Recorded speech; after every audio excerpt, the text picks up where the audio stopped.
morning. My name is John O'Brien from Athabasca University in Canada, and I'll be your moderator for the session. I'd like to welcome our panelists. Dr. Susan Aldridge is president of the University of Maryland University College in the United States. Dr. Dhanarajan is vice chancellor of Wawasan Open University in Malaysia. And Stavros Xanthopoylos is dean of FGV Online in Brazil. Welcome and thank you. You'll notice that we don't have microphones set up in the audience for questions. We've decided to do this slightly differently today. You can join us online if you have laptops or access to the internet. And our web address is www.ou.nl/ICDE2009. And navigate the links beginning with video, and you'll land on a place where you can put your questions to the stage and we'll see them on the monitors here. So we've heard a lot of themes emerging from the two keynote speakers. So we'll start, I guess, with the broadest one. And that's the rapidly changing, and I do mean rapidly changing, educational environment worldwide, driven by many factors, and technology seems to be chief among them. I'd like to ask each of you, what are your universities doing to adapt to this changing environment? Susan.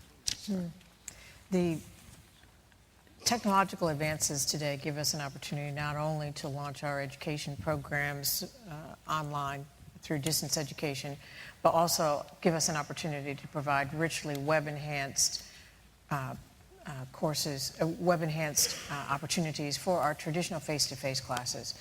The technology that brings us distance education is also the technology that enhances traditional face-to-face education for students and for faculty. We have invested heavily in technology at University of Maryland University College and reinvest every year, from completely redundant systems to e-applications to online registration systems to 24-hour day, 7-day-a-week reference librarians to technological support systems, orientations for students and for faculty. So for us, we've tried to utilize the technological advancements as a tool to really replicate as many of the systems and support that we possibly can for students, because our students are not able to go through a door. They come to us from many countries, from many different locations, many time zones, and so we've replicated every process and system that we possibly could to give students and faculty an opportunity to succeed in this format. Raj? Well, I need to come at this question not necessarily from a technocentric point of view, but why we are there as a university.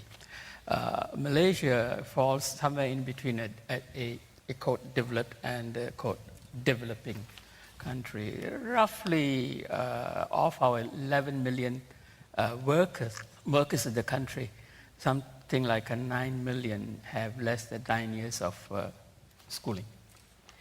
And yet the country wishes to move forward in the knowledge economy, in a globalized world where it sees its workers to be highly productive. The state doesn't have the necessary funds to address the continuing lifelong learning requirements of a nation, of a citizenship that has to function in this new world. We are a university that's in the making, and it's a work in progress. We are completely supported by the community, by charity, not by government funds, not by corporates, but by ordinary people. And their interest is to ensure that outside of governments, communities can do certain things to help themselves. That's the basis. So we are not a well-endowed, we are not a very rich university which can put its hands into the back pocket of the treasury and draw money for huge technological investments. And yet technology is necessary for us. I may disagree with Brenda at this stage of our development, where we see technology as a tool to deliver what we think are necessary learning products to some 9 million Malaysian workers. We're not there yet, but we're certainly going to be looking at it as a tool. Whether in the future, with my eyes on the horizon, would technology turn around and be the teacher itself? Well, I'll let find out. I am a little bit of a skeptic in terms of using the technology as the major driver to deliver learning.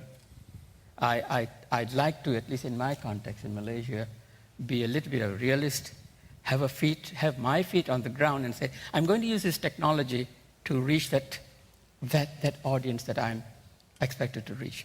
Now, I will do all the things that you're doing in terms of administration, in terms of using it as a vehicle to take the message across. Yes, mobile telephones to send administrative messages, but not mobile telephones to download huge files of learning. Impossible. Yet, 99% of our students actually have mobiles. Why can't we use the tool? Look, every second that they are downloading is a cost to them. When you are a learner, working hard, managing family, social commitments, where do you find the money to support your learning by using tools that are going to cost you a lot more? So we got to be a little bit realistic. I fear that for the foreseeable future, our use of technology meaningfully, our use of the full potential of the technology may be a little modest. Stavros. Thank you. It's a pleasure being here. And in our case, we are a non-profit foundation. And we, complementary to what they said, we use very much the technology as a whole to enhance our face-to-face education. As far as the schools go, there is skepticism from the academics themselves. It's very hard to attract people to come over and work in teams maybe, or multidisciplinary teams to generate content. So we face more a problem of going through the paradigm of quality in terms of, the technology itself and the content might be just as effective or more effective than the face-to-face process. So as far as the supporting the face-to-face programs, we're still trying to break the barrier in terms of getting into it. So it's a developing process. I do agree a little with Raj, right? Yes. In terms of using the technology as a teaching platform as a whole, we still are not mature enough, and we do have the same problems as the cost you brought up on a wider scope. In our case, we are a very privileged organization because we top the country, and we have like 30,000 MBA students all over the country on a face-to-face basis that use practically no technology-enhanced systems for the education itself, but only for administrative stuff, right?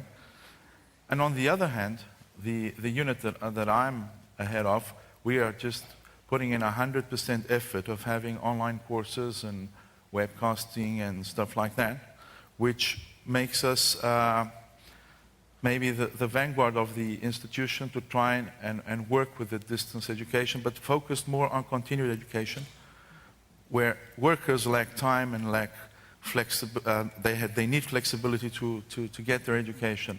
And then we have almost around 27 to 30,000 students a year coming in on, I should say, on a very, very keen and effective platform, because these people normally haven't had the chance of having good education as far as their graduation courses, etc. So we complement that, and we do have a real effect on how managing, especially in our area, which is business administration, economics, and law. So we really enhance people's education through technology.